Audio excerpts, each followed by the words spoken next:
छेरछेरा का यह जो पर्व है छत्तीसगढ़ के सांस्कृतिक अस्मिता का प्रतीक है। इस छेरछेरा पर्व को पौष पूर्णिमा को मनाया जाता है, जिसकी कहानी ये है कि समृद्धि खुशहाली का प्रतीक है। फसल कटाई के पश्चात सारे किसान जब निर्वित हो जाते हैं तो गांव में बच्चे, ठीक है, इस खुशहाली के रूप में छेरछेरा मनाते हैं। और इसका टैग लाइन आप जानते हैं कि छेरछेरा कोठी के धान ला हेरते हेरा। कोठी के धान ला हेरते हेरा का मतलब ये है कि ओवर प्रोडक्शन का प्रतीक है कि जब कोठी में धान जाता है तो क्या है, उसी को क्या करते हैं अपन छेरछेरा के रूप में मनाते हैं। ठीक है, तो एक क्वेश्चन यहाँ से आता है, पौष पूर्णिमा छेरछेरा फसल कटाई के पश्चात। चलिए कम बैक करते हैं पुनः छत्तीसगढ़ की ओर। हम अब आधुनिक छत्तीसगढ़ में प्रवेश कर चुके हैं, लगभग मध्यकाल के ऊपर चल रहे हैं। मराठे कलचुरी हमने देखा है, कुछ कलचुरियों के कॉइन्स को मैं आगे चर्चा करूंगा एक साथ, तब तक आप वेट कीजिए। और हम अभी पढ़ेंगे मराठे। क्या पढ़ेंगे?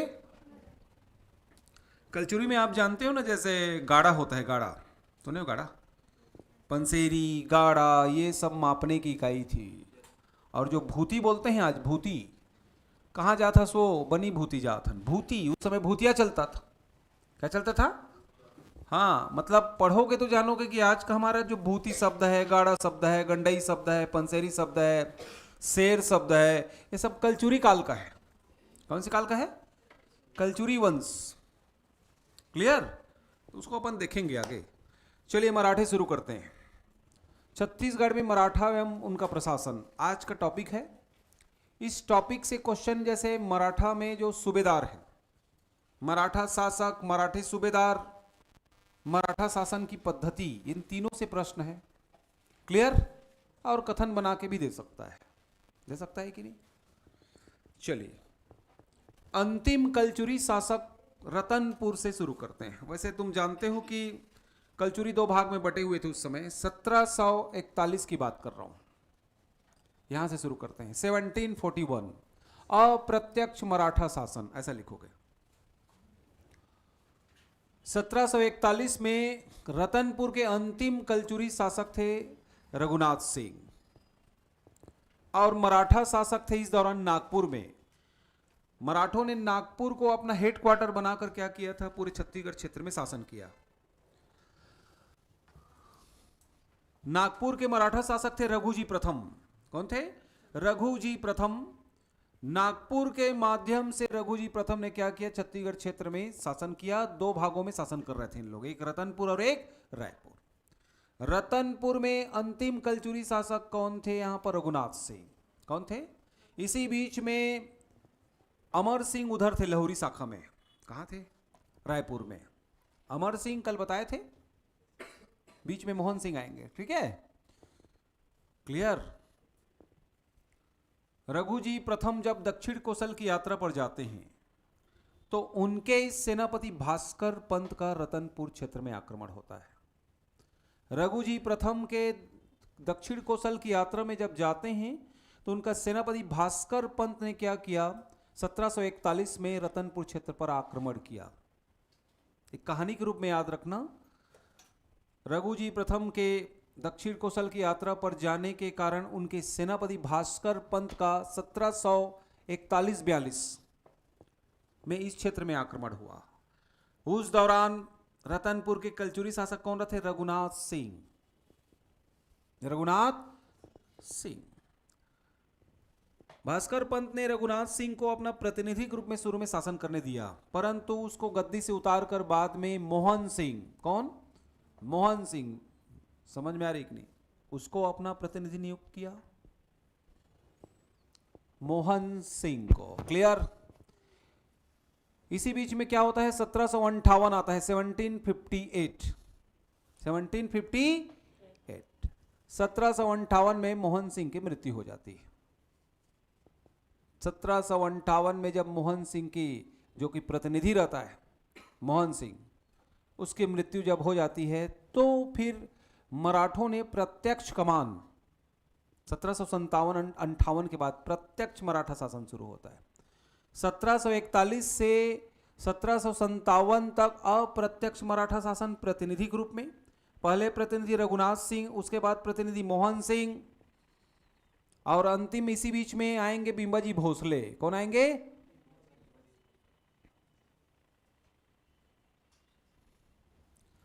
क्लियर?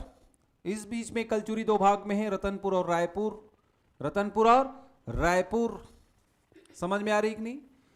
रायपुर के अंतिम कलचुरी शासक रघुनाथ सिंह को पराजित करके भास्कर पंत क्या करता है, मोहन सिंह को अपना प्रतिनिधि नियुक्त करता है। लेकिन जब 1758 में मोहन सिंह की मृत्यु हो जाती है तो यहां पर जो है अब मराठे प्रत्यक्ष रूप से 1758 से प्रत्यक्ष रूप से छत्तीसगढ़ क्षेत्र में शासन करते हैं। क्लियर? बिंबाजी भोसले कौन? रघुजी प्रथम के 4 पुत्र थे। रघुजी प्रथम के कितने पुत्र थे? रघुजी प्रथम के 4 पुत्र।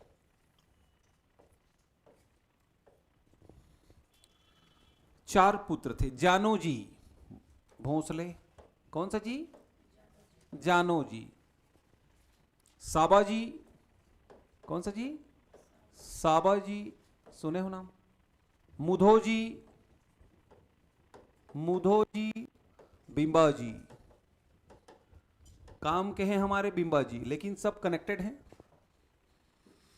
रघुजी प्रथम के 4 उत्तराधिकारी होते हैं। समझ में आ रही कि नहीं? जब रघुजी प्रथम की मृत्यु हो जाती है, रघुजी प्रथम की इस बीच मृत्यु हो गया, वो सियान हो गया, शाहजहां टाइप, तो पुत्रों में आपसी संघर्ष होता है। उत्तराधिकार को लेकर क्या होगा? संघर्ष, युद्ध। समझ में आ रही कि नहीं? अप्रत्यक्ष रूप से मराठे 1741-42 से 1757 तक इस क्षेत्र में शासन किए इनडायरेक्टली। उसके बाद क्या होते हैं? बिंबाजी भोसले कौन एक्टिव हो जाते हैं? 1758 से कौन एक्टिव हो जाएंगे? बिंबाजी भोसले। समझ में आ रहे हैं ना? बिंबाजी भोसले। क्लियर? मुधोजी, कौन से जी? मुधोजी के भी 3 पुत्र होंगे। व्यंकोजी, सुने हो? व्यंकोजी, चिमड़ा, सुने हो कोई नाम? नहीं सुने हो। रघुजी द्वितीय, चमड़ा कर लो, और व्यंकोजी। रघुजी द्वितीय के पुत्र परसा जी, कौन सा जी? परसा जी या पुरसा जी? पुरुषा।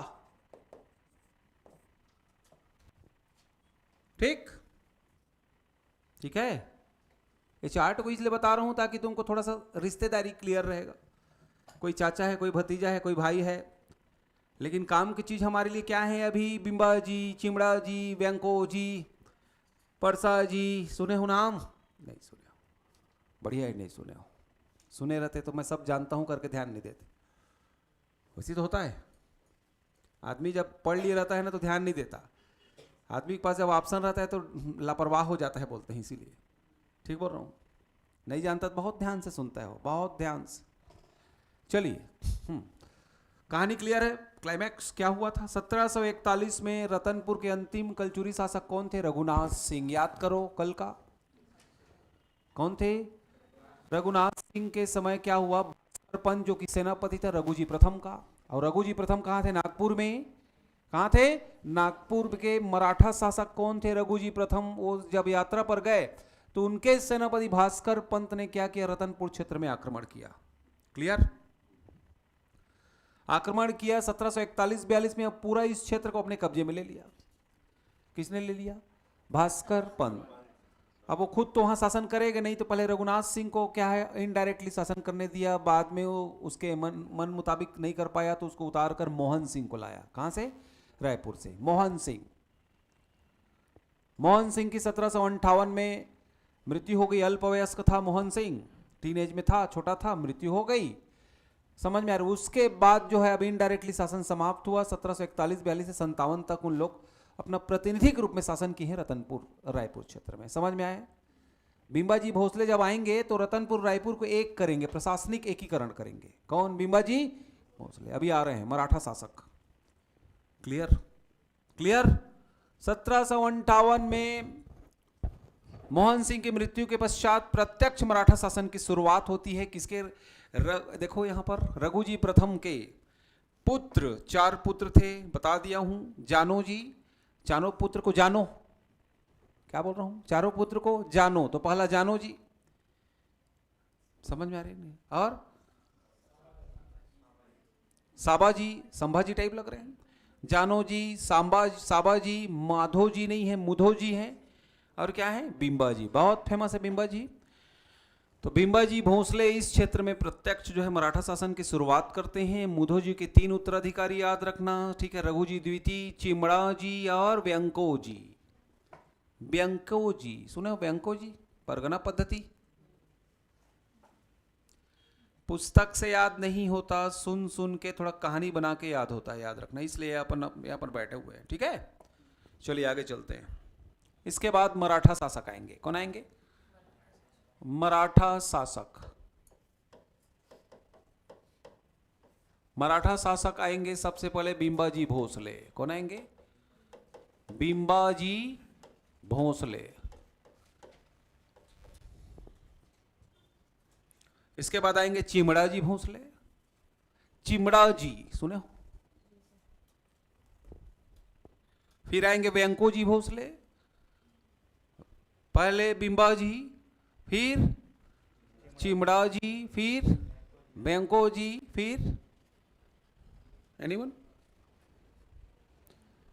पहले बिंबा जी, फिर चिमड़ा जी, फिर व्यंको जी, देन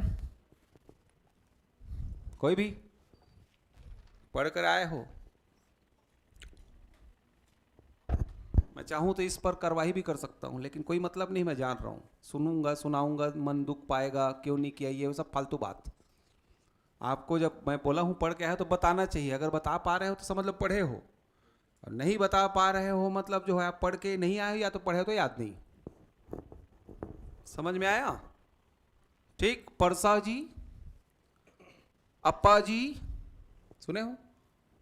अरे अप्पा सुने हो? अप्पे जी, अप्पे खाए हो? अप्पे भी खाए हो गए।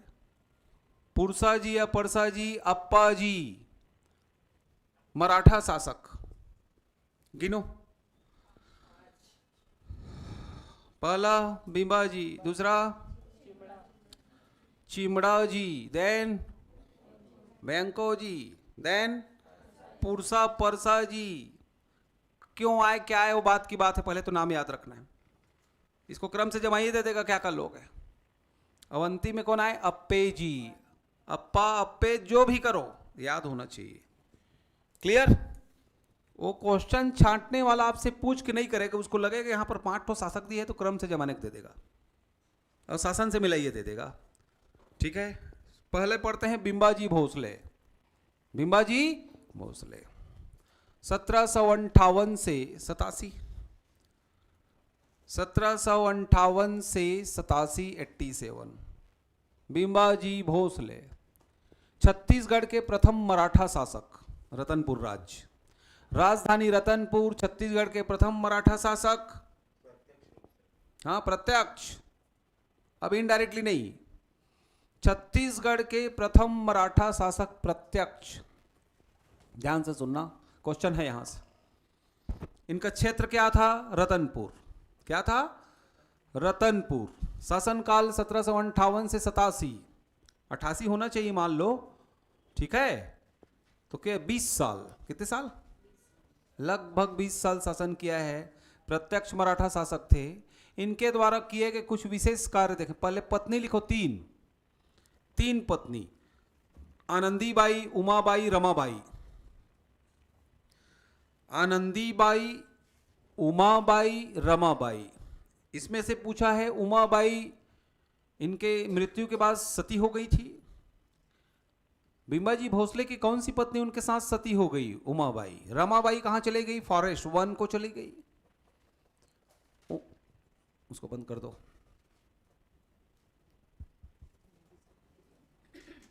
उमाबाई क्या हो गई? सती हो गई। रमाबाई कहां चले गई? 1 चल दी। आनंदीबाई ने कमान अपने हाथों में लिया। समझ में आ रही? इनके बाद कौन कमान लिया था? बाकी दूसरे शासक आए थे, लेकिन आनंदीबाई ने सत्ता अपने हाथों में लिया था। पत्नियों की स्थिति क्लियर। उमाबाई की स्मृति में ही रतनपुर के ठीक पहले सती चौरा बना है। सती चौरा उन्हीं की स्मृति में। निर्माण कार्य में आ जाओ। रतनपुर में राम टेकरी का मंदिर सुने हो, पहाड़ी पर राम टेकरी का मंदिर बना है। ठीक है, राम टेकरी मंदिर के सामने बिंबाजी भोसले का हाथ जोड़ते हुए मूर्ति है, आनंदीबाई द्वारा। किसके द्वारा बनाया गया? आनंदीबाई ने बिंबाजी की प्रतिमा का निर्माण किया राम टेकरी के सामने। राम टेकरी का मंदिर याद रखना, कौन? बिंबाजी भोसले। निर्माण कार्य में, निर्माण कार्य। नर्मदा कुंड अमरकंटक, अमरकंटक में जो नर्मदा का कुंड बना है सुने हो, वो भी बिंबाजी भोसले ने बनाया है। रायपुर के दूधाधारी मठ बलभद्र दास सुने हो, रायपुर के दूधाधारी मठ का जीर्णोद्धार बिंबाजी भोसले। पकड़ते जाओ, कौन सा क्वेश्चन कब दे देगा कोई नहीं जानते। पहले क्या बोला? राम टेकरी का मंदिर 1, दूधाधारी मठ का जीर्णोद्धार 2, ठीक है, अमरकंटक का नर्मदा कुंड का निर्माण 3, राजीव लोचन के मंदिर के लिए जमीन दान दिया, भूमि दान, गांव दान 4, सुने हो नाम की नहीं। राजनांदगांव खुज्जी को जमींदारियां प्रदान की। जमींदारी कौन? बिंबाजी। राजनांदगांव खुज्जी के लिए जमींदारियां, जमींदारी सिस्टम लागू किया वहां पर। किसने? बिंबाजी भोसले। चले आगे। इसके दौरान विजय अभियान 2 विजय अभियान। पहला दलपत देव बस्तर क्षेत्र 1770 में। नीलूपंत कौन? इनका सेनापति जो कौन था? नीलूपंत या नीलू पंडित को कहां भेजा? बस्तर अभियान पर। दलपत देव से युद्ध हुआ था, पूरी तरह दलपत देव को पराजित नहीं कर पाया, असफल अभियान। दलपत देव के खिलाफ 1770 में असफल अभियान। 1778 पाटकोड़ की संधि हुई है, सुने हो? कोटपाड़ 1778 में। सुने हो? दरियादेव शासक था बस्तर का, काकती राजा। कौन था? दरियादेव काकती राजा था।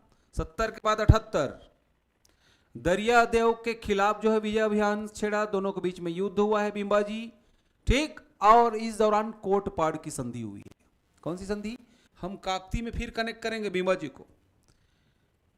समझ में आ रही कि नहीं? 2 अभियान बस्तर क्षेत्र में याद रखो, एक जगदलपुर का दलपत देव और एक जो है काकती राजा बोल रहा हूं, कौन सा?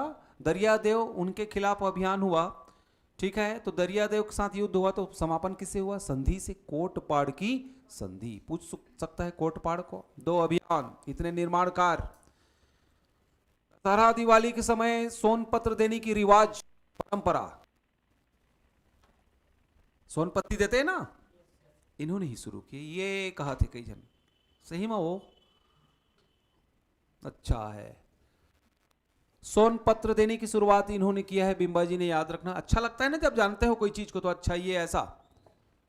सोनपत्ती देने की शुरुआत किसने किया? बिंबाजी भोसले ने किया, ठीक है। इनका एक जो है सेनापति और था, कौन सा था वो बताओ? एनीवन? ततार खान था, एक ततार खान करके था ना, वो वाला ततार नहीं था। एक ततार खान मुस्लिम था, योग्य था। मदनपुर क्षेत्र के कुछ गांव दान में दिए थे उसको, अपने सेनापति को। बहादुरी से प्रभावित होकर, मदनपुर माने चांपा, 5 ठो क्षेत्र दान में दिया था अपने सेनापति को। हालांकि ये सामान्य जानकारी। क्लियर? क्लियर? बिंबाजी भोसले देख रहे हैं, क्या देख रहे हैं?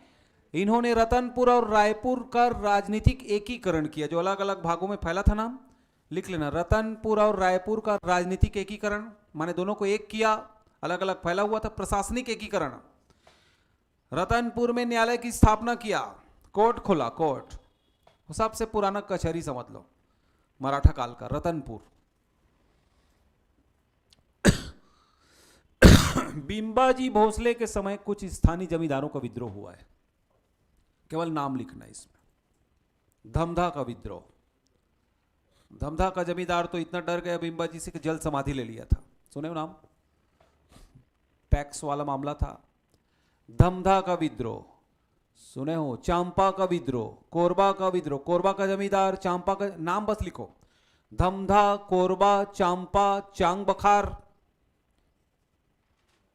ये बांधा खार वाला मामला उधर, चांग बखार, सरगुजा, बस्तर, कोरबा, धमधा, ठीक है, क्लियर। इन सब जमींदारों ने, आसपास के जमींदारों ने क्या कि कोई टैक्स देने से मना किया था, कोई ध्यान नहीं दे रहा था, बहुत सारे मामले थे। उस मामले को डिटेल अभी नहीं बता रहा हूं, केवल याद रखना इनके समय स्थानीय जमींदारों का आसपास के का विद्रोह हुआ है। अलग अलग तरीकों से उन्होंने विद्रोह का दमन समन किया है, अपने अधीन किया। किसने? बिंबाजी भोंसले, बिंबाजी भोंसले, याद रहेगा। एक क्वेश्चन कभी भी आ सकता है। तीन पत्नी आनंदीबाई, उमाबाई, रमाबाई, निर्माण कार्य में राम टेकरी का मंदिर, याद रखना। दूधाधारी मठ, अमरकंटक का नर्मदा कुंड, समझ में आ रही कि नहीं।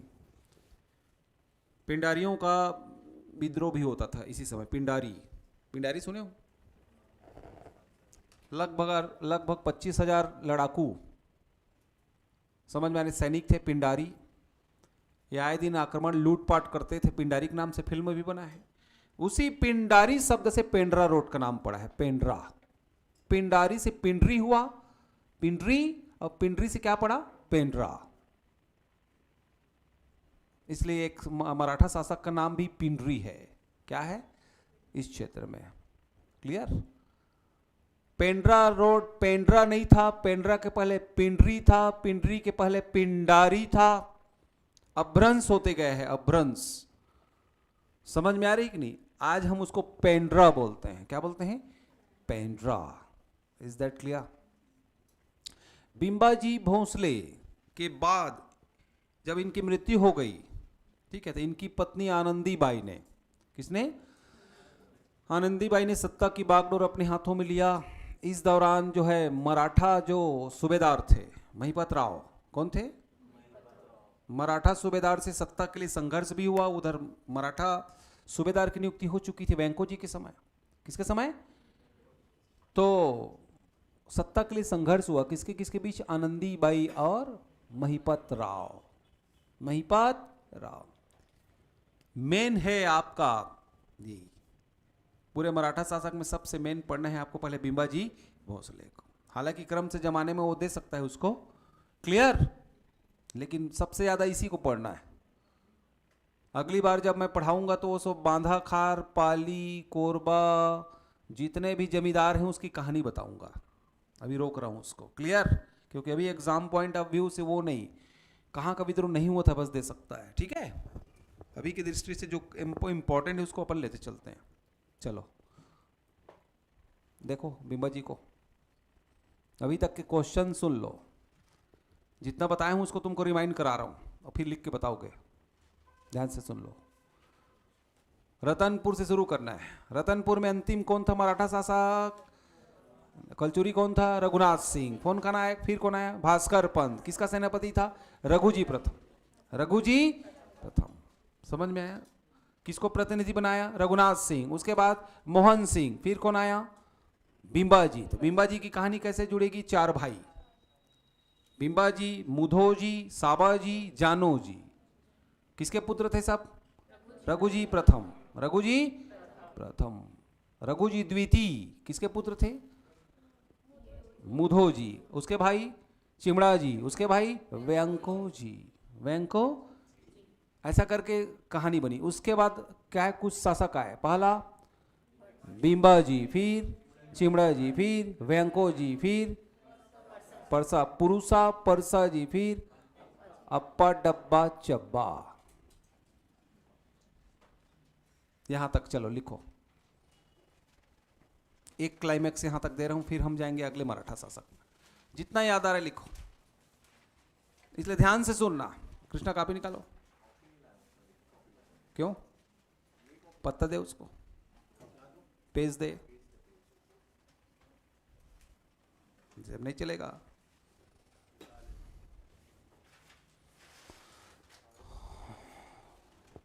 Just write down all the things what ever you have learned, फटाफट।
हो गया बाकी लोग?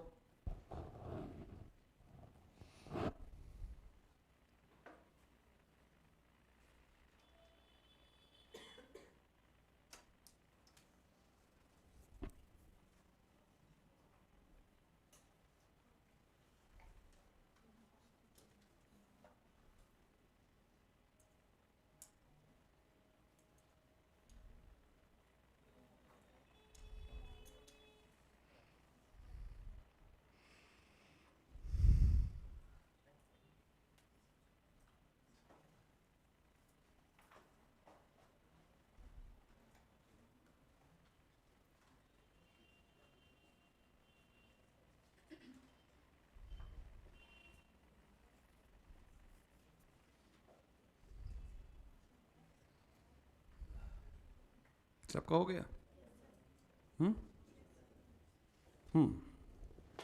अब ये देखो, अपने माइंड को मिलाओ। शुरू बार में ट्रेस हो रहा है, अच्छी बात है, मान लो 2-4 लाइन भूल रहे हो, चलेगा, पढ़ना बार बार। कहानी टाइप बताया हूँ, इसीलिए पुस्तक में तो थ्योरी लिखा हुआ है, क्योंकि मैं पढ़ाता हूँ तो एक बुक से नहीं, कम से कम 5 बुक खुला रहता है मेरा, तो 5 बुक से स्टोरी बनाते हैं, ठीक? नहीं तो फिर क्या हुआ, कैसे हुआ, और क्वेश्चन यही कि इसी के बीच में से आएगा तुम्हारे, देखना। कभी वो मराठा इसको दे देगा सूबेदार को, कभी शासक को देगा, दे सकता है, ठीक? चलिए, इसके बाद शासनकाल लिखे हो सबका, शासक का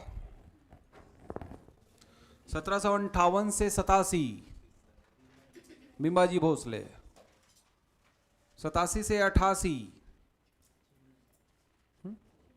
चिमड़ा जी, ठीक है? 88 से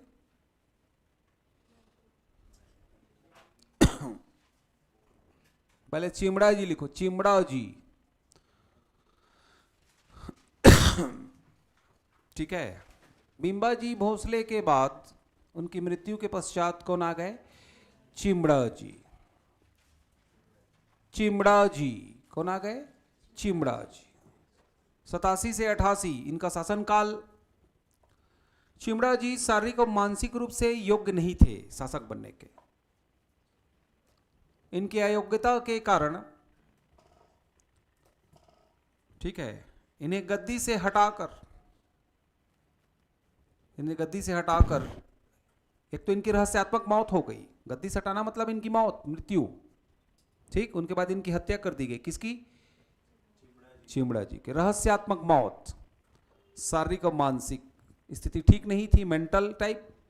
इसके बाद आए, इनका एक ही कार्य याद रखना जो है, गंधेश्वर महादेव का जीर्णोद्धार कराया है।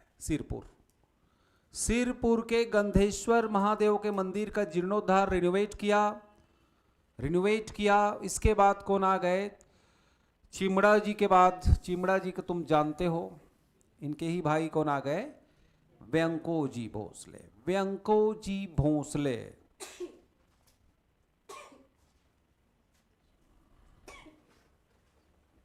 समझ में आ रहा है कि नहीं? वेंकोजी भोसले का शासनकाल लिखो। 1700 क्या लिखे हो? 88 से 11। 1788 से 1811। 1788 से 1811 वेंकोजी भोसले। सबसे खास बात इस दौरान सूबेदारी पद्धति, सूबा पद्धति लागू किया। ये फेवरेट प्रश्न है, इसको ट्रिपल स्टार लगाना। वेंकोजी भोसले ने अपने समय सूबेदार नियुक्त किया। सूबा पद्धति के शासन से हम प्रशासन में देखेंगे। सूबा पद्धति लागू किया। सूबा पद्धति किसने लागू किया है? वेंकोजी। फेवरेट प्रश्न है, भूलना मत। इनके समय 6 सूबेदार, कितने? 6 सूबेदार थे। उनका नाम पहले लिखोगे आप। महिपत राव दिनकर, विठल राव दिनकर, इसको क्रम से जमाइए आता है पहला तो। महिपत राव दिनकर, विठल राव दिनकर, भवानी कालू, भवानी कालू, महिपत राव दिनकर, ठीक है। केशव गोविंद चौथा, केशव गोविंद, बीकाजी पिंडरी, बीकाजी पिंडरी,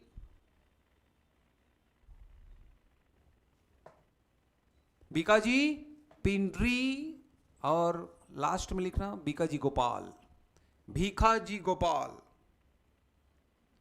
बीकाजी या भीखाजी गोपाल।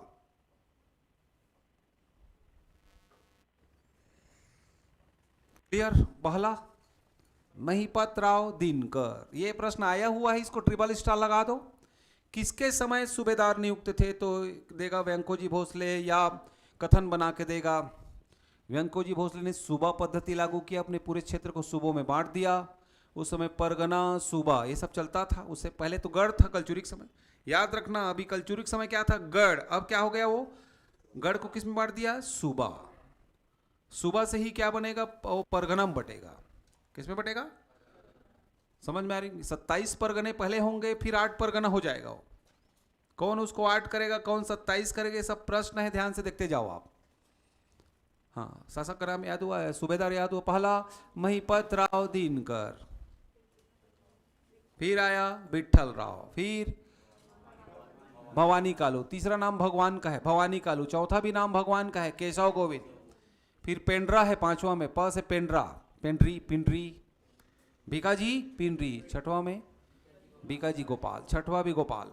ध्यान से देखो, छठवें में भीकाजी गोपाल, पांचवें में भीकाजी पिंडरी, चौथे में केशव गोविंद, तीसरे में भवानी कालू, दूसरा विठल राव, दूसरा महिपत राव। दोनों में राव है, फर्स्ट सेकंड। महिपत राव, विठल राव। शासनकाल देखो 1788 से 90, 1788 से 90, 90 से 96, 88 से 90, 90 से 96, 96 से 97, डालते जाओ। 17, मैं बोल रहा हूं उसी फ्लो में लिखना। 1788 से 90, 88 से 90, दूसरा में लिखना 90 से 96, तीसरा में लिखना 96 से 97, चौथे में लिखना 97 से 98, 98, पांचवें में लिखना 98 से 97 से क्या लिखे? नहीं, 98 लिखा, 1808, 98 मत लिखना। 97 से 1808, 8 से 9, 9 से 17, 6 हुए। फिर से बोल रहा हूं, 88 से 90 मोस्ट इंपॉर्टेंट क्वेश्चन अभी तक ये आ रहे, समझ लो। 1788 से 90 2 साल, 90 से 96 6 साल, 96 से 97 1 साल। अब 97 से आओ 8, 97 से 8 कितना साल हुआ? 3 और 8 11 साल। 8 से 9 1 साल, 8 से 9 कौन सा 8 से 9? 1808 से 9 ना, फिर से 1700 थोड़ी लिख डाले। और 9 से 17, 9 8 17। अलग से पढ़ेंगे मराठा सूबेदार। पहले अभी हम क्या पढ़ रहे हैं? मराठा शासक। क्या पढ़ रहे हैं? मराठा शासक। तो शासक को पहले देख लो आप, थोड़ा थोड़ा। मेन तो थे वही बिंबाजी, फिर वेंकोजी भी इंपॉर्टेंट। क्लियर? सूबेदारी देखेंगे आगे। वेंकोजी भोसले, चिमड़ा जी के बाद कौन आ गए? वेंकोजी भोसले। उसका शासनकाल याद आया? इसके पहले शासक का शासनकाल अभी लिखोगे 1758 से 87, 87 से नहीं लिखे हो ना शायद अभी। हाँ 88 से 11, 11 से 16, 16 से 18 लिख लो उसको भी।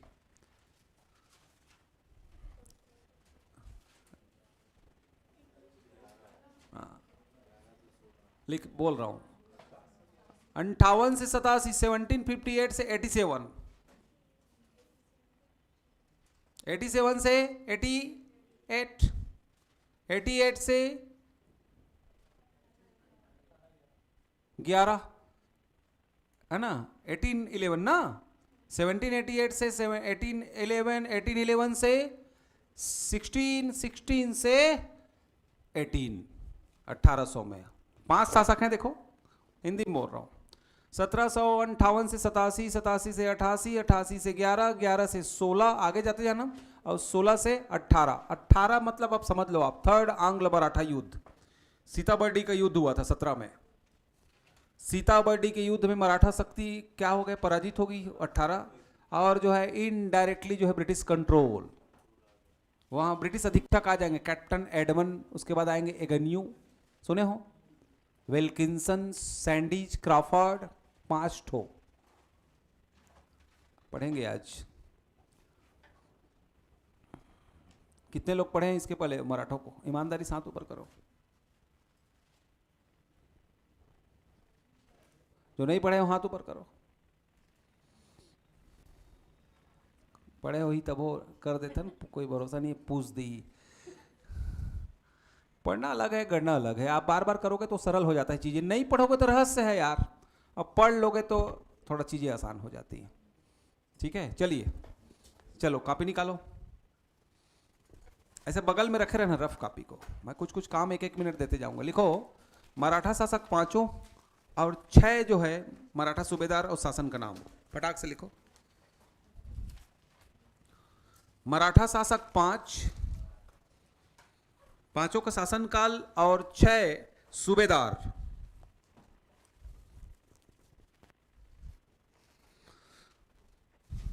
जो आएगा उसी को करवा रहा हूं हैं, लिखिए।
हो गया, याद आया?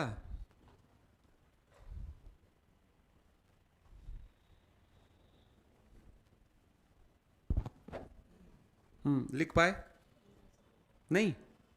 अभी एग्जाम में आने वाला है, मान के चलो 15 दिन बाद तुमको मिलेगा एक पेज में, दोनों में से एक, इससे ज्यादा क्या बोलूं।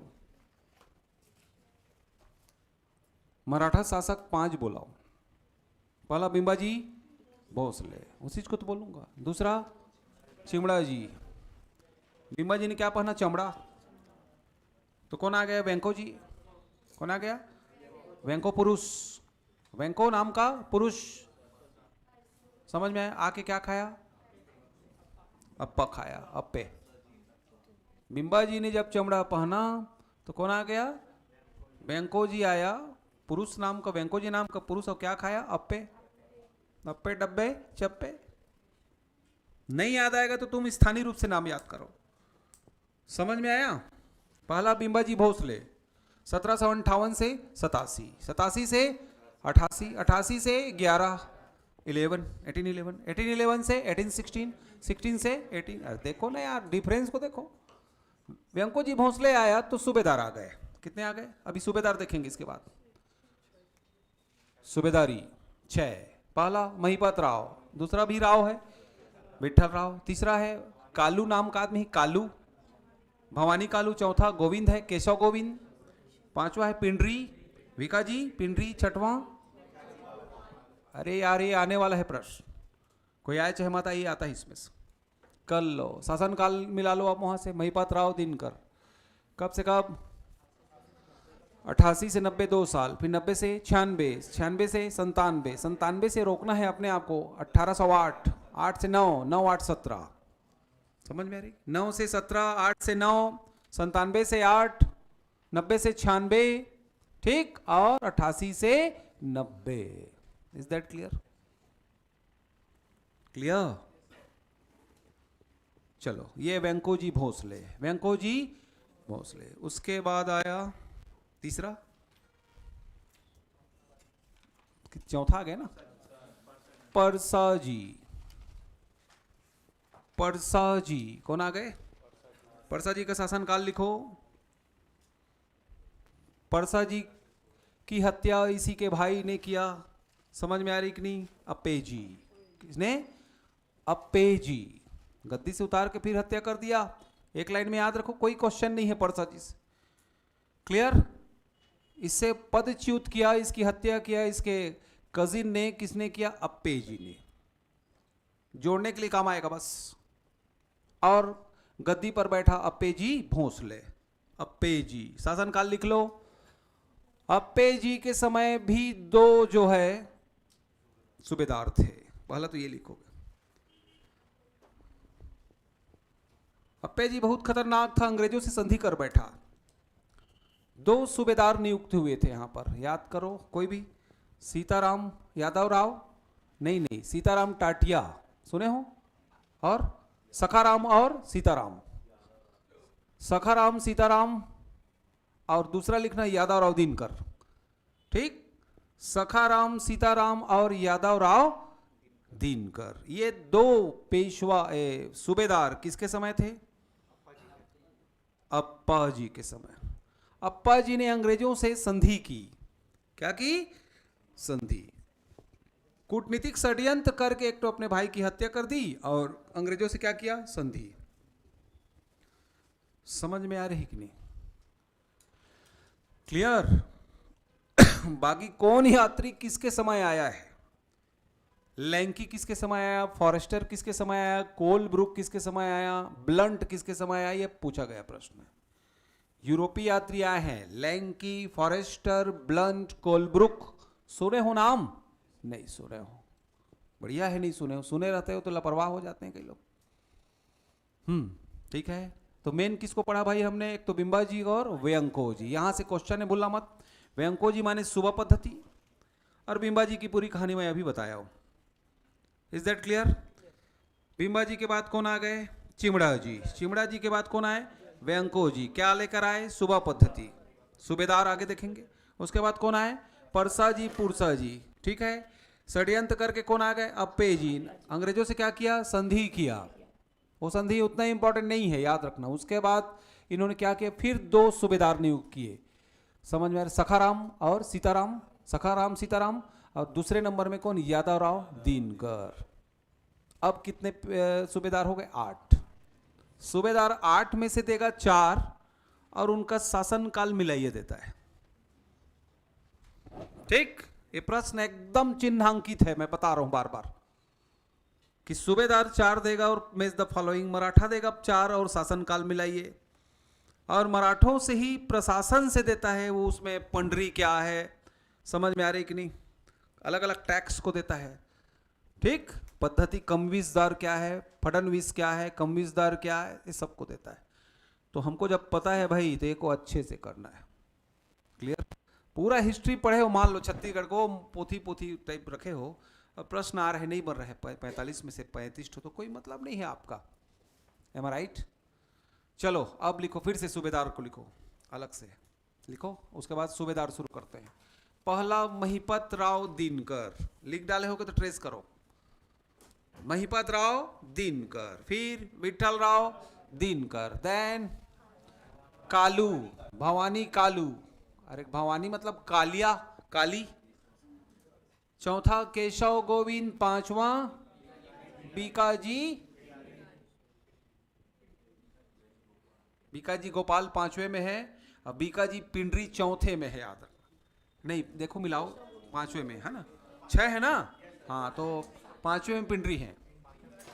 फिर से मिलाओ, महिपत राव दिनकर, विठल राव दिनकर, तीसरे में भवानी कालू, चौथे में केशव गोविंद, 4 केशव 3 भवानी, बोलो 4 केशव 3 भवानी। दूसरा विठल, पहला महिपत, पहले में महिपत, दूसरे में विठल, तीसरे में कालू, चौथे में केशव, पांचवे में पिंडरी, छठवें में गोपाल।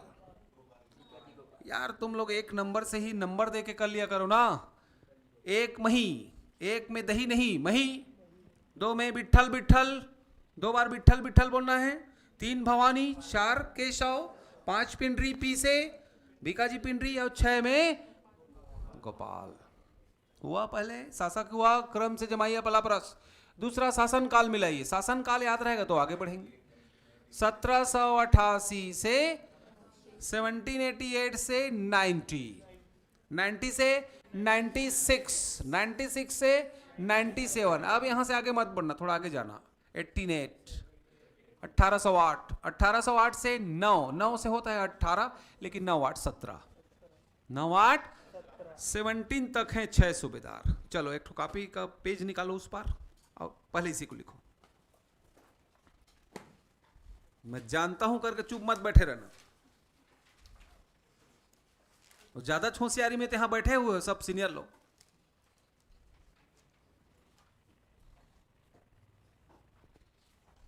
महिपत राव दिनकर से शुरू करो, फटाक से लिख दो।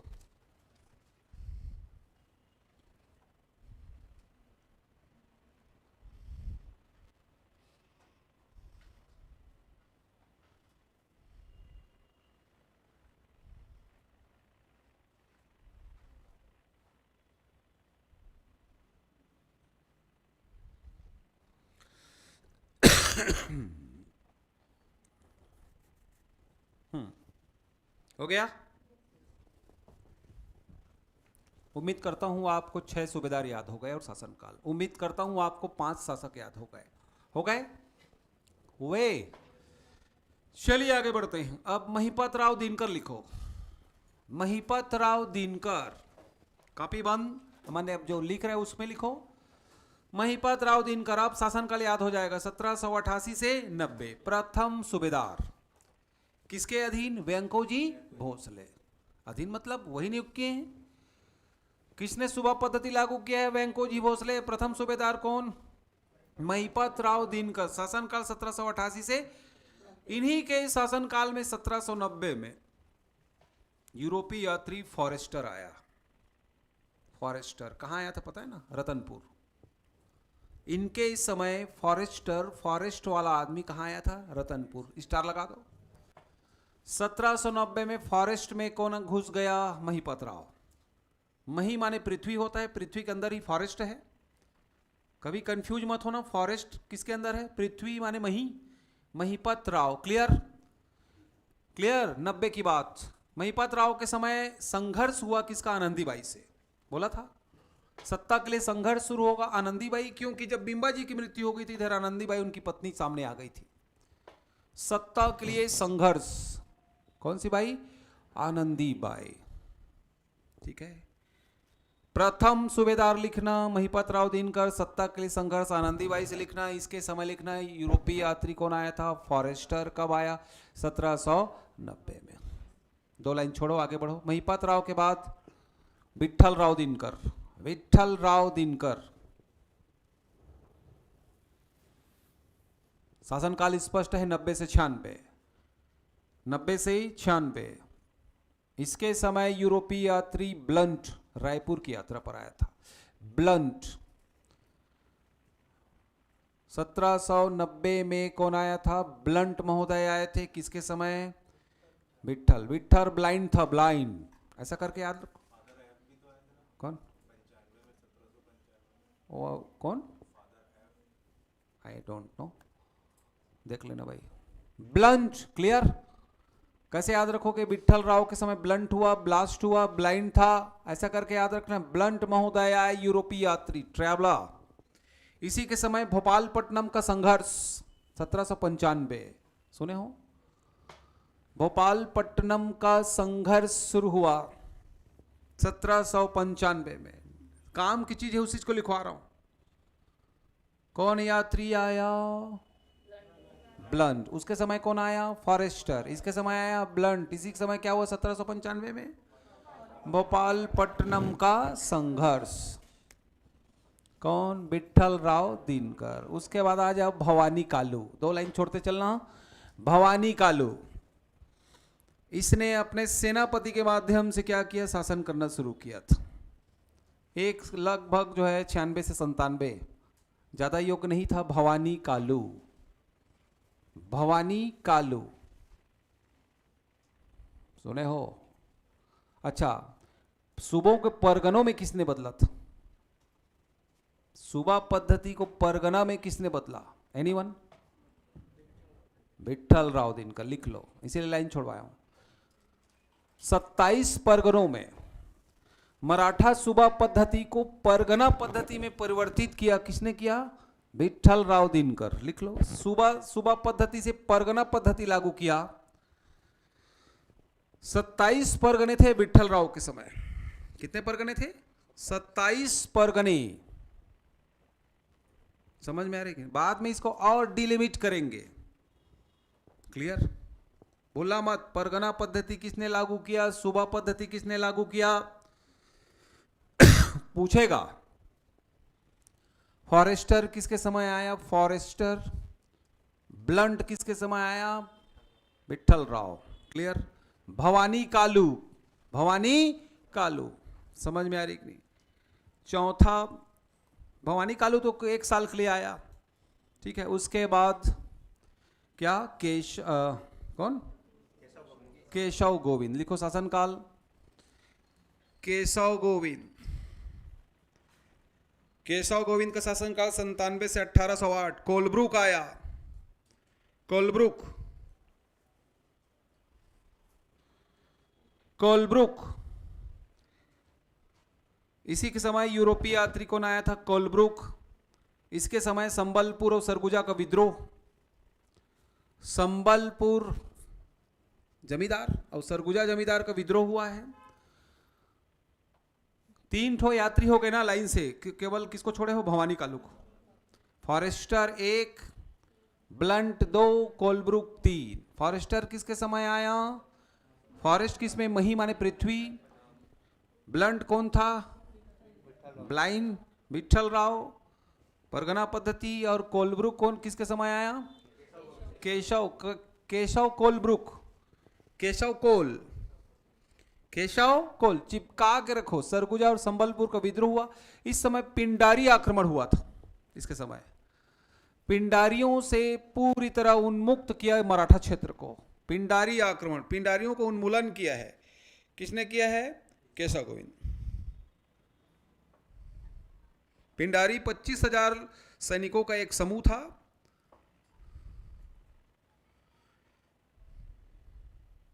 ठीक है, याद रहेगा? ठीक, 25,000 लोगों का एक क्या था? दल था। समझ में आ रहे? पिंडारी इन लोग क्या है? लूटपाट मचाते थे, अचानक टाइप, जानते हो।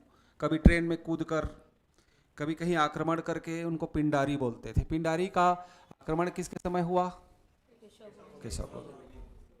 ठीक है, पिंडारी विद्रोह को दबाया था इसने, केशव गोविंद ने। ठीक है, उसके बाद आ जाओ अगला, बीकाजी पिंडरी। शासनकाल जमाओ 8 से 9, कुछ नहीं करना है। बीकाजी पिंडरी, बीकाजी पिंडरी, उसके बाद बीकाजी गोपाल, बीकाजी गोपाल। इसके समय कुछ कुछ घटनाएं घटी हैं बीकाजी गोपाल के समय, समझ में आ रही कि नहीं? उसके बाद लिखो लास्ट, दोनों को लिख लो, सखाराम सीताराम, सखाराम सीताराम। अगला कौन आए? सूबेदार, ठीक है। सखाराम सीताराम, सखाराम सीताराम की हत्या जो है एक स्थानीय आदमी ने कर दिया। सखाराम जो सूबेदार था उसकी हत्या रतनपुर के निवासी ने ही गोली मारकर हत्या किया था।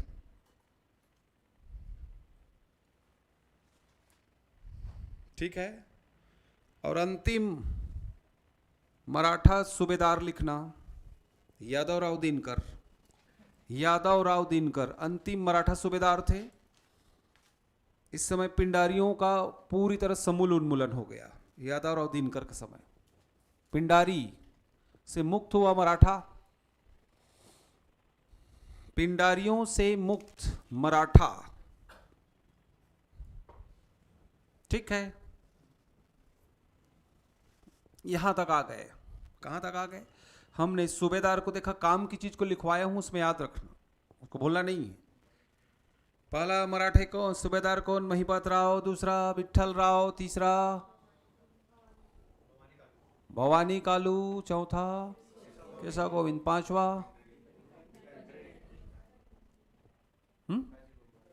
ठीक है। विदेशी यात्री को अलग से लिख लो। चलो, विदेशी यात्री और मराठा सूबेदार। विदेशी यात्री जो लिखो इसको लिखो, फॉरेस्टर लिखे हो और क्या लिखे हो? ब्लंट लिखे हो, कोलब्रुक। फॉरेस्टर में लैंकी लिख लेना, लैंकी महिपत राव के समय ही आया था। लैंकी महिपत राव, लैंकी महोदय, हाँ, महिपत राव के समय। फॉरेस्ट में लइका, बोलो, फॉरेस्ट में लइका, लैंकी।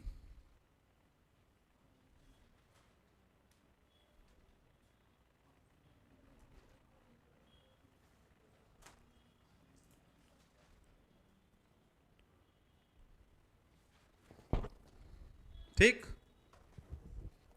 अब ये अभी क्या चल रहा था?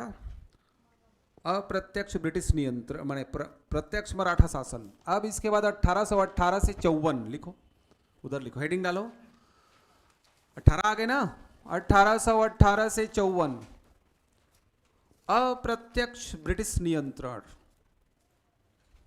अप्रत्यक्ष ब्रिटिश नियंत्रण 54 से शुरू होगा। अप्रत्यक्ष ब्रिटिश नियंत्रण। इस दौरान अंग्रेजों ने नागपुर से कैप्टन और अधीक्षक के माध्यम से, अपने प्रतिनिधि के माध्यम से छत्तीसगढ़ का शासन अपने हाथों में लिया था। अब यहां पर अंग्रेज अधिकारी आएंगे ना। देखो हुआ क्या था, 1818 में थर्ड आंग्ल मराठा युद्ध हुआ है, तुमको बता चुका हूं हिस्ट्री में। थर्ड आंग्ल मराठा युद्ध माने उस समय के पेशवा कौन थे? बाजीराव द्वितीय उधर थे ना। इधर के कौन थे मराठा शासक को देख लो आप, और इस सूबेदार को देख लो। सीताबर्डी के अंतिम युद्ध में यहां के मराठे पराजित हो गए। सीताबर्डी 1817 में सीताबर्डी का युद्ध हुआ अंग्रेजों और मराठों के बीच। सीताबर्डी के युद्ध में जो है मराठा शक्ति खत्म हो गई यहां से। क्लियर?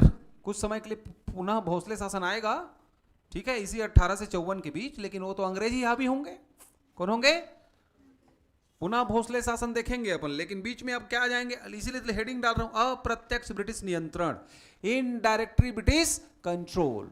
इस दौरान अंग्रेजों ने अपने कैप्टन, अधीक्षक और कमिश्नर के माध्यम से क्या किया है? पूरे छत्तीसगढ़ का शासन क्षेत्र अपने हाथों में लिया है। तो इसमें आप लिखो ब्रिटिश अधीक्षक, ब्रिटिश अधीक्षक, हेडिंग डालो कैप्टन एडमंड। सुने हो? पहला अधीक्षक कौन थे? एडमंड, फिर एगन्यू, कैप्टन एडमंड, फिर लिखो एगन्यू, एगन्यू के बाद हंटर, सैंडीज, सैंडीज के बाद विल्किंसन, विल्किंसन और Crawford, captain Crawford, captain Crawford. शासनकाल लिखो 1818 से 18, कैप्टन एडमंड, कैप्टन एडमंड 1818 से 18, फिर 25, 1818 से 25 25, 1818 से 25, ठीक है, फिर 1818 25 हो गया, फिर 25, 25 से 25, पहला कैप्टन कौन है? एडमंड 1818, 1818 के बाद 1818 से 25 कैप्टन एगन्यू, उसके बाद सैंडीज 1825, तीसरा में 25 ही लिखना, चौथा में 25 से 28, पांचवा में 28 और छठवां में लिखना क्रॉफर्ड में 1828 से 30। अगला क्वेश्चन शुरू हो गया तुम्हारे लिए, ये भी आया हुआ प्रश्न है। हाँ, 6 कैप्टन, कितने कैप्टन? 6। पहला प्रथम ब्रिटिश अधीक्षक कई बार पूछा है, कैप्टन एडमंड, कैप्टन 1818 में मराठा शक्ति अंत हो गया। अब आएंगे कैप्टन, ब्रिटिश के प्रतिनिधि आएंगे, कैप्टन एडमंड, कैप्टन 1818 से 18 उसी साल। उसके बाद आएंगे 18 से 25 में एगन्यू राजधानी परिवर्तन करेगा। फिर आएगा तीसरे नंबर में 1825 हंटर, 25 में एक बार हंटर चलाएगा। हंटर के बाद सैंडविच 25 से 28, सैंडविच खाना है आपको 25 से 28, 25 से 28 साल की उम्र में सैंडविच। फिर 1828 केवल एक साल विल्किंसन, विल्किंसन, और 1828 से 30 2 साल क्रॉफर्ड, क्रॉफर्ड। इसमें खास ध्यान देने वाली बात है कि एक साल कौन कौन आए। सबसे पहले कैप्टन एडमंड, 1825 में कौन आए?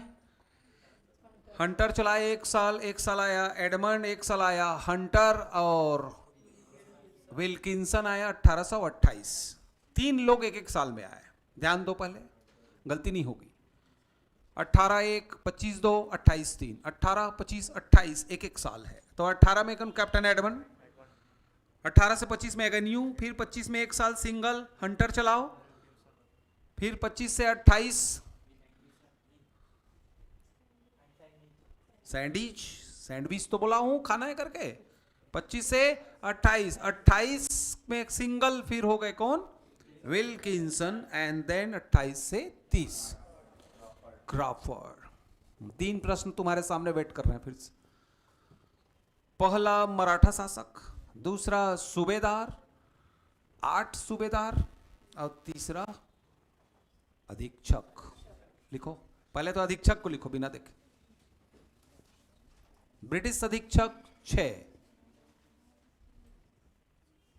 ब्रिटिश अधीक्षक 6, बढ़िया सरल है, एडमंड से लेकर क्रॉफर्ड, ठीक है,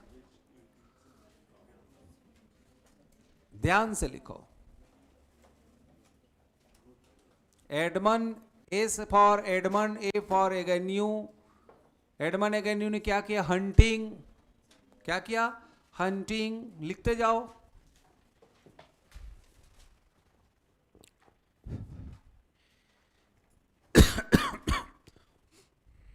उसके बाद हम इसको पढ़ते हैं।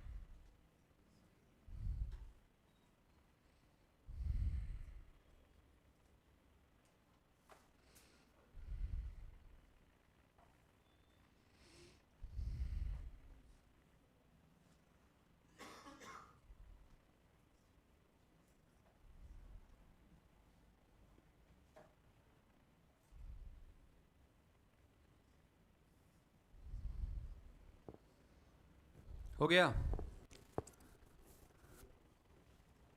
कैप्टन एडमंड आया 1818, प्रथम ब्रिटिश अधीक्षक। कौन आया? कैप्टन एडमंड, प्रथम ब्रिटिश अधीक्षक, बोलना मत। 1818 में कौन आ गया? कैप्टन एडमंड, प्रथम ब्रिटिश अधीक्षक, कॉमन रूप से पूछा गया है। इसी के समय समझ में आ रहा है? डोंगरगढ़ के जमींदार का विद्रोह हुआ है। कैप्टन एडमंड के समय डोंगरगढ़ के जमींदार का विद्रोह हुआ है। इस विद्रोह को दबाने के लिए जो खैरागढ़ का जो जमींदार था उससे चाल चला किसने? एडमंड ने। और उसको कूटनीतिक लालच देकर क्या किया? उस विद्रोह का दमन किया है। डोंगरगढ़ के जमींदार का विद्रोह पूछा गया प्रश्न है किसके समय हुआ? Captain Edmund. उस विद्रोह को दबाने के लिए क्या किया? खैरागढ़ के जमींदार को कहा कि अगर तुम उस विद्रोह को दबाने में सफल होगे तो वो क्षेत्र तुमको मिल जाएगा करके। अब एक साथ दो लोगों को कूटनीतिक चाल करके उनका दमन किया है। किसने किया है? Captain Edmund. खैरागढ़ और डोंगरगढ़। ठीक। डोंगरगढ़ के जमींदार का विद्रोह किसके समय हुआ? Captain Edmund. एक क्वेश्चन है, प्रथम ब्रिटिश अधीक्षक लिख लो आप 1818। दूसरा लिखो captain Agnew. Most important question, captain Agnew. राजधानी परिवर्तन किया, सुने हो नाम? 1818 से 25। 1818 में रतनपुर से क्या लाया? रायपुर। सुने हो? प्रशासनिक ढांचे में परिवर्तन किया, ठीक है। और 27 परगनों का पुनर्गठन किया। 27 परगना, 27 को 8 में बदला है। कितने में? 8। अब इसमें एक क्वेश्चन आता है, कौन सा परगना नहीं था? इसको जानना है तुमको। पहला लिखना कि कैप्टन एगेन्यू जब आया तो इसने रतनपुर से राजधानी किसको बदल दिया? रायपुर। ये प्रश्न कई बार पूछा गया है। Captain Agnew. और 27 परगना, परगना पद्धति कौन लाया था? विट्ठल राव दिनकर। विट्ठल दिनकर 27 परगना। 27 परगनों को पुनर्गठित करते हुए इसने 8 परगना बनाया, बाद में 9वां परगना डिक्लेयर किया था। समझ में आया कि नहीं? लिखो 8 परगना का नाम। पहला लिखो रतनपुर, रायपुर, धमतरी। रतनपुर, रायपुर, धमतरी, नवागढ़। रतनपुर, रायपुर, धमतरी, दुर्ग। दुर्ग भी लिख लेना। नवागढ़, धमधा, धमधा, राजहरा,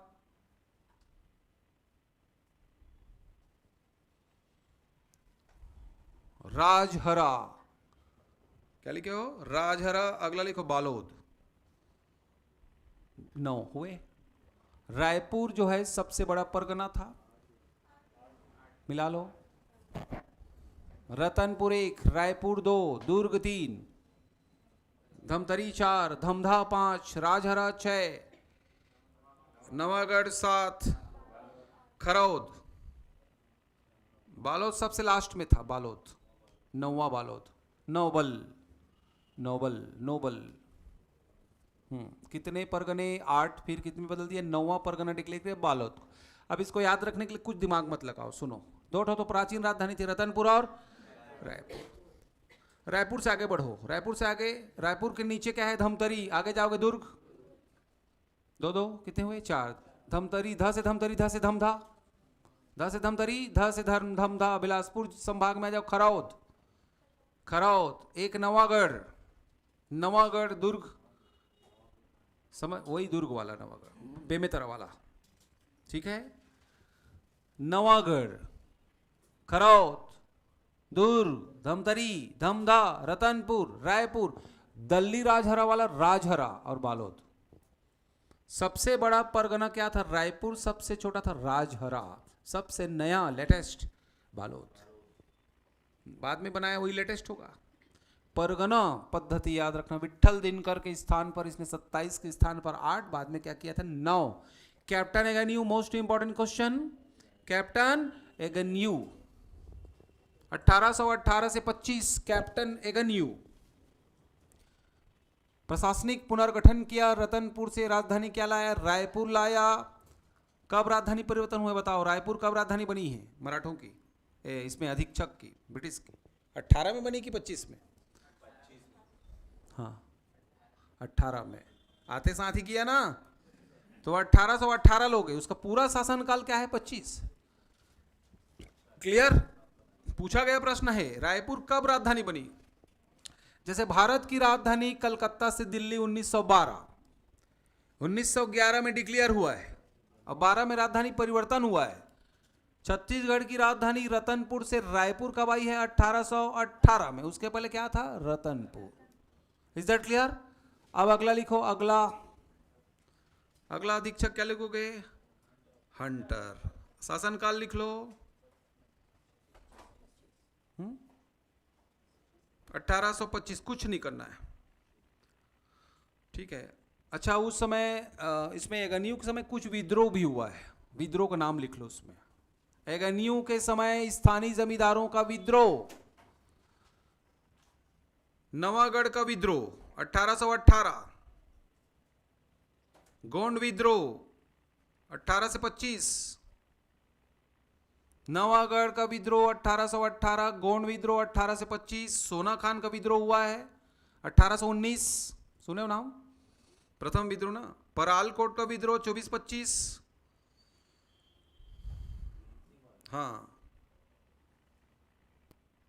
जमींदार का नाम लिखो। 1818 में नवागढ़ का विद्रोह में महर्षिया नाम का एक व्यक्ति था, महर्षिया, ठीक है, जमींदार। दूसरा में लिखा गोंड राजा। गोंड राजा का नाम नहीं मिलेगा तुमको, गोंड राजा था। तीसरा में लिखो सोना खान का विद्रोह, राम राय, राम सायल बोलते हैं उसको, राम राय या राम साय। सोना खान जानते हो? 1819। उसके बाद वीर नारायण सिंह आएंगे। परालकोट में गेंद सिंह, ठीक है।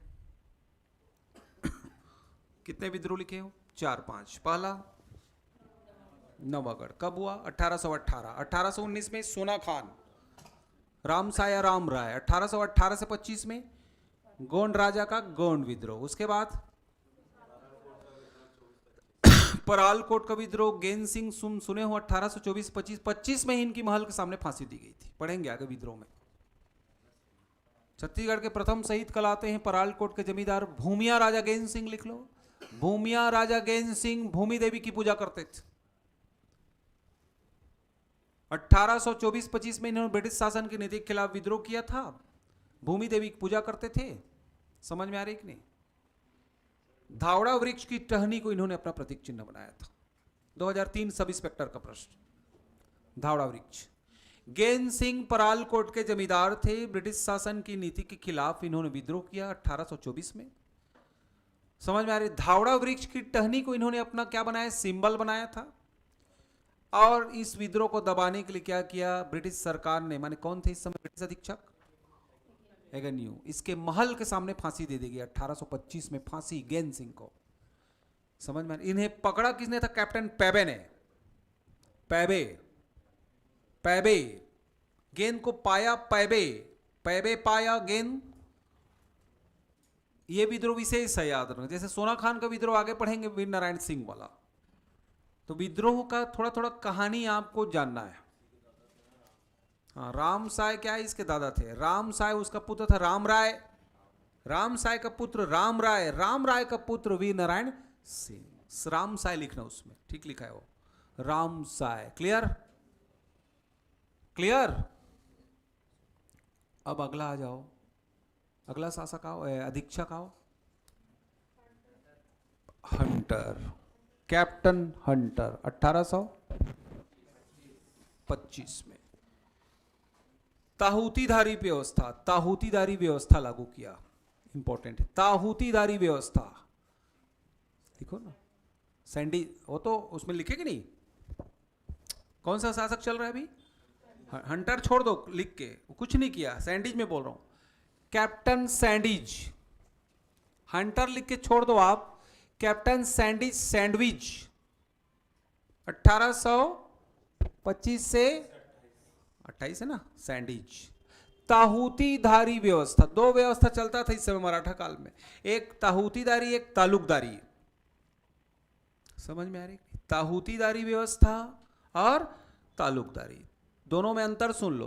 तालुकदारी माने आज के ठेके पद्धतिदारी था। कुछ क्षेत्र जमींदारों को दे देते थे, समझ में आ रहा है कि नहीं? इनडायरेक्टली, और उससे जो उनका नियंत्रण स्थापित होता था, जमींदारी सिस्टम था। कौन सा? तालुकदारी।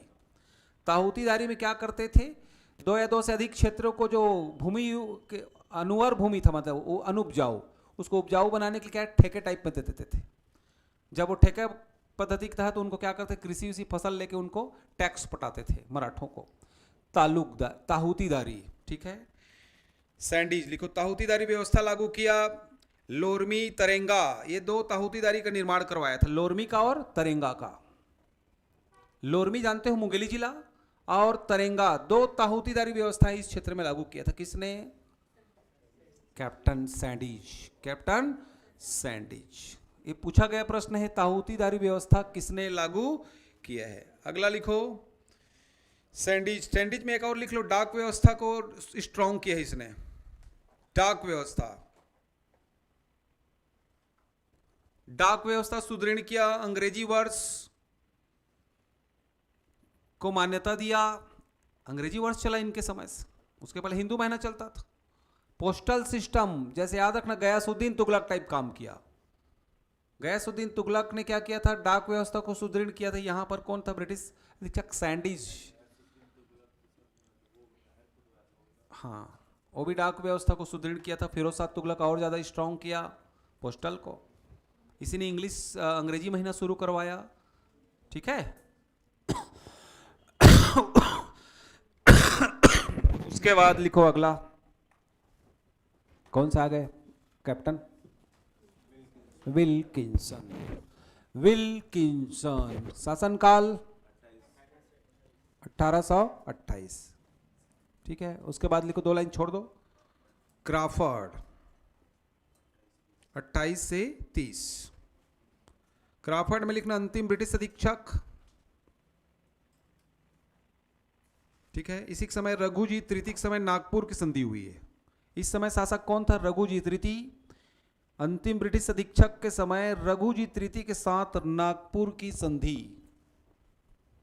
नागपुर की संधि। अब देखो, इसी के बाद जो है फिर से थोड़ा सा मराठे आएंगे। क्या आएंगे? पुनः भोसले शासन टाइप, क्योंकि रघुजी तृतीय जब आए तो पावरफुल हुए, उनसे नागपुर की संधि हुआ, ब्रिटिश कंट्रोल कुछ समय के लिए समाप्त हुआ। इसीलिए तो 1854 में क्या लिखे हो? प्रत्यक्ष ब्रिटिश नियंत्रण। क्लियर? अल्पवयस्क था। क्लियर हुआ? क्या देख रहे थे हम? ब्रिटिश अधीक्षक कितने? 6। इसमें से कुछ कुछ कुछ छोड़े हैं, जैसे इसके जस्ट पहले विल्किंसन, ठीक है। हंटर, किसको किसको छोड़ दिए? हंटर और विल्किंसन। तो बाकी 4 में पढ़े हैं। एडमंड इंपॉर्टेंट है, गनियो इंपॉर्टेंट है, अंतिम में तुम्हारा सैंडीज इंपॉर्टेंट है, और क्राफर्ड। हाँ, लोरमी तरेंगा नहीं, ताहूती दरी। कौन सी दारी? स्टार लगा दो लोरमी और तरेंगा को, ठीक है। ये मराठे। अब मराठा में क्या पड़ गया? प्रशासन। क्या बचा है? मराठा कालीन प्रशासन। उसके पहले तुम एक काम करो, लिखो इसको, मराठा का इसमें अंग्रेजों का ब्रिटिश अधीक्षक का फिर से लिखो नाम। मराठे शासक फिर से लिखना है एक बार, हम प्रशासन उसके बाद करेंगे। लिखो, बिंबाजी भोसले से लेकर अप्पेजी, याद आया? महिपात राव दिनकर से लेकर यादव राव दिनकर, यादव राव,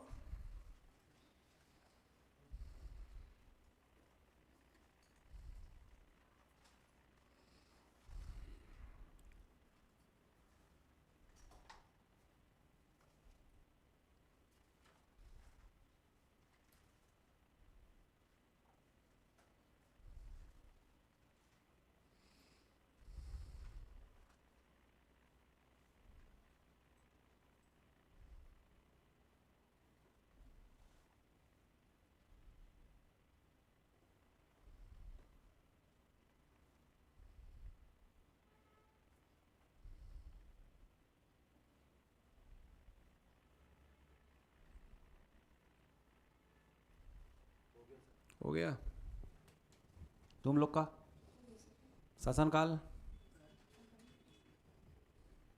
शासनकाल लिखे हो?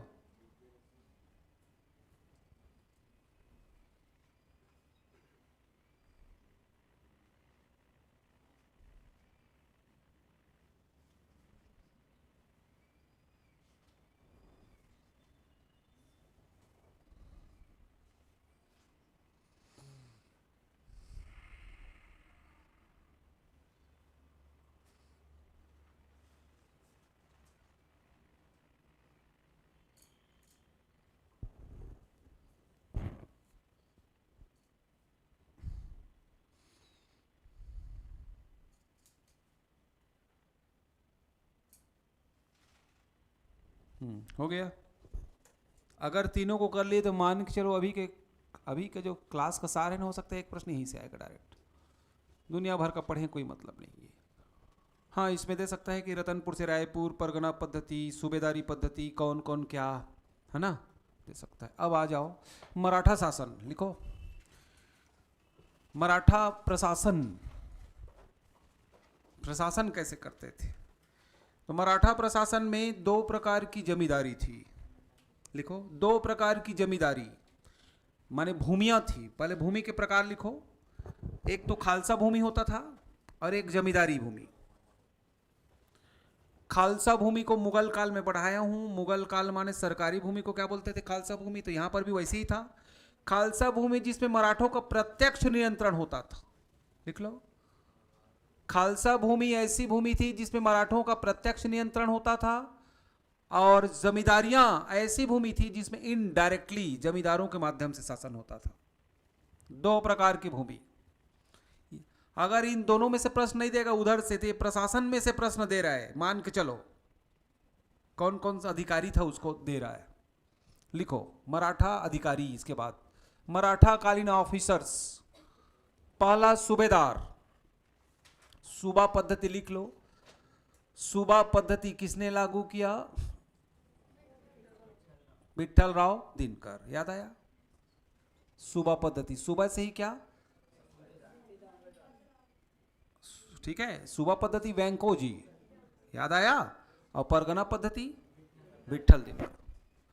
सूबे के प्रमुख सूबेदार था, सब सूबेदार दीवानी, फौजदारी, सैन्य और नागरिक मामलों का हेड था।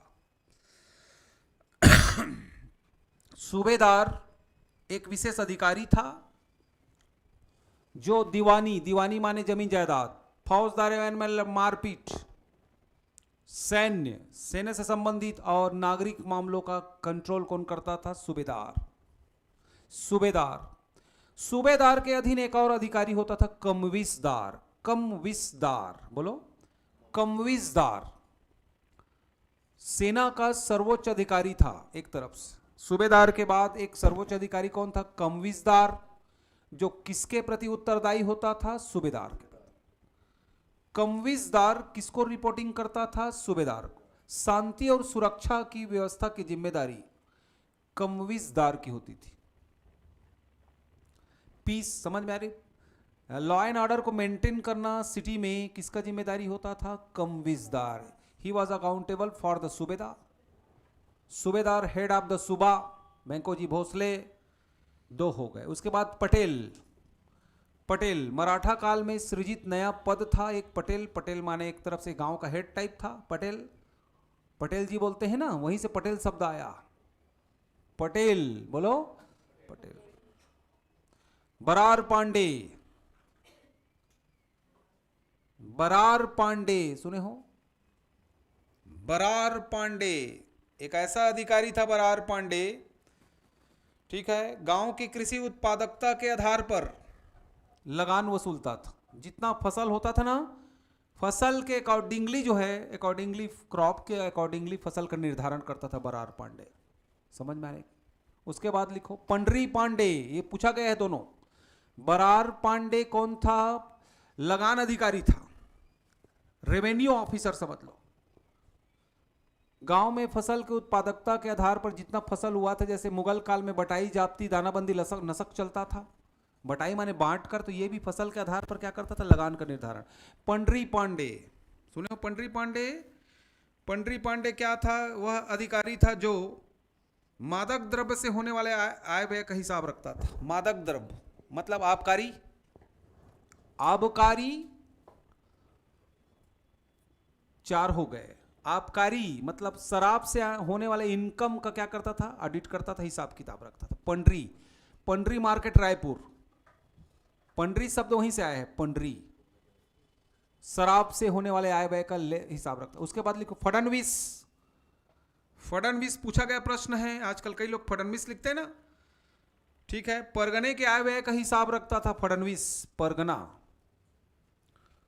परगने के आय व्यय इनकम का इनकम को मेंटेन करने वाला कौन था? फडणवीस। देखना कई लोग के नेम प्लेट में फडणवीस लिखा रहता है, मजूमदार, फडणवीस, सुने हो? एक समय मराठा काल के अधिकारी हम लोग। सहायक फडणवीस, असिस्टेंट, इसके अधीन होता था, जो उसकी मदद करता था। सहायक फडणवीस, बोलो सहायक फडणवीस। क्लियर? पोतदार, पोतदार शब्द सुने हो आज का? वो पहले क्या था? पोतदार। क्लियर? कौन सा अधिकारी था पोतदार? लिखो, परगने के आय व्यय का हिसाब रखने वाला अधिकारी क्या था? पोतदार। परगने के आय व्यय का हिसाब रखने वाला अधिकारी क्या था? पोतदार। हाँ तो ठीक है ना, वो ग्रेड में अंतर था ना। एक और अधिकारी था पोतदार। गौटिया, गौटिया शब्द सुने हो? गांव का मुखिया था एक तरफ से। गौटिया गांव का मुखिया था, जो गांव का क्या करता था? देख रेख करता था आय व्यय का। ग्राम प्रशासन का संचालन यही करता था, गांव का हेड था। ठीक है। बढ़कर, बढ़कर लगान से संबंधित डॉक्यूमेंट को मेंटेन करता था, टैक्स से संबंधित, लगान से संबंधित दस्तावेज जिसको बोलते हैं, दस्तावेज तैयार करना किसके ऊपर था? बढ़कर। बढ़कर, चढ़ बढ़कर हिस्सा लो, बढ़कर शब्द आया यहीं से, बढ़कर। गौटिया, पटेल, पोतदार, फडणवीस, सूबेदार आज भी है, देख लो। सब इंस्पेक्टर के ऊपर कर रैंक क्या पोस्ट निकला है? सूबेदार। हालांकि उसका कोई वैल्यू नहीं है सूबेदार का। इधर आओगे तो केवल किस में रहता है? बटालियन में। किसमें? केवल 3 स्टार लगाएगा, बटालियन में रहेगा, हालांकि रैंक में ऊपर रहेगा, लेकिन असली जो है धाक किसका रहता है? एसआई का। किसका रहता है? जिस प्रकार डिप्टी कलेक्टर का वैल्यू नहीं, वैल्यू है नायब तहसीलदार का। किसका? रैंक को छोड़ो ना, अभी तो इनकम के मामले में जनरेट बोल रहा हूं। डीसी अगर एसडीएम बन रहा है तब तो ठीक, नहीं तो एक ठो कमरा, एक ठो टेबल मात्र, और साइन करने के लिए बैठा रहता है वो। लेकिन अगर आप एसडीएम नहीं बने डीसी के बाद तो जय श्री राम। समझ में आया? उससे अच्छा आदमी एनटी बनना पसंद करता है। क्या पसंद करता है? एनटी लोग ज्यादा जो है प्रॉफिट में रहते हैं। अगर इस बात, हाँ, नायब तहसीलदार वाला। हाँ चलो, इतने अधिकारी के नाम बिना देख लिखो। अरे तो सबसे पहले सूबेदार, सूबेदार के अधीन कमविसदार, पहले पढ़ा देता हूं। सूबेदार 1, कमविसदार 2, 2 पांडे हैं, एक पांडे मैं, वहां पर 2 पांडे छोड़े थे हम लोग, बरार पांडे और, हाँ, एक जो है मध्य भारत में था चित्तू पांडे, वो बलिया में। 2 पांडे, बरार पांडे और पंडरी पांडे, और बलिया में चित्तू पांडे, यहां एक मैं खुद पांडे, 4 पांडे हुए। क्यों राजन? 2 पांडे याद हुआ? बरार पांडे, पंडरी पांडे। बरार माने बरारता था, आय व्यय का हिसाब लगान का, और पंडरी वाला तो जानते हो, लेन देन वाला, लगा के मादक द्रव्य को आय व्यय का हिसाब रखता था। बढ़िया शब्द है ना, पंडरी पांडे। पंडरी मार्केट में शराब, पंडरी का संबंध पंडरा पाठ से जोड़ लो, शराब से जोड़ लो। कमविसदार का संबंध शांति सुरक्षा से जोड़ लो, सूबेदार के अधीन। फडणवीस का संबंध आय व्यय के हिसाब से जोड़ लो, सहायक कर दो। गौटिया का संबंध गांव का सर्वोच्च मुखिया होता था, गौटिया। ग्राम संचालन की जिम्मेदारी गौटिया की होती थी। पटेल नया पद था। पटेल क्या था? नया पद था। बढ़कर आया, बढ़कर दस्तावेज तैयार करने वाला परगनों में। परगनों का आय व्यय का हिसाब रखने वाला क्या था? पोतदार। पोतदार बोलो। अब लिखो नाम, बस तो लिखो एटलीस्ट। हाँ बोला लिख दे कैसे करके कहा।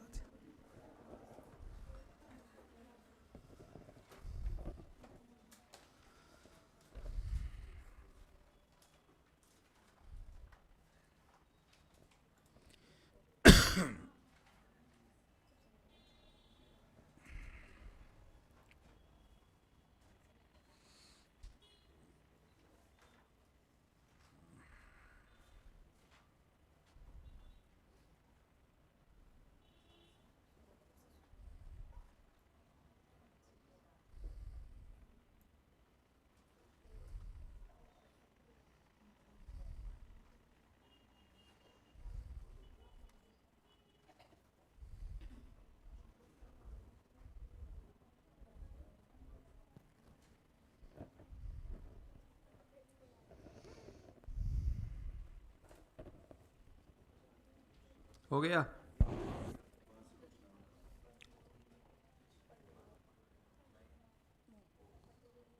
हुआ? यहां से भी एक प्रश्न 100% संभावित है कि नहीं? इतना अधिकारी याद हुए? अब अगला अधिकारी लिखो। आमीन। आमीन अमीन अमीन पद पर मुनीम टाइप लग रहा है।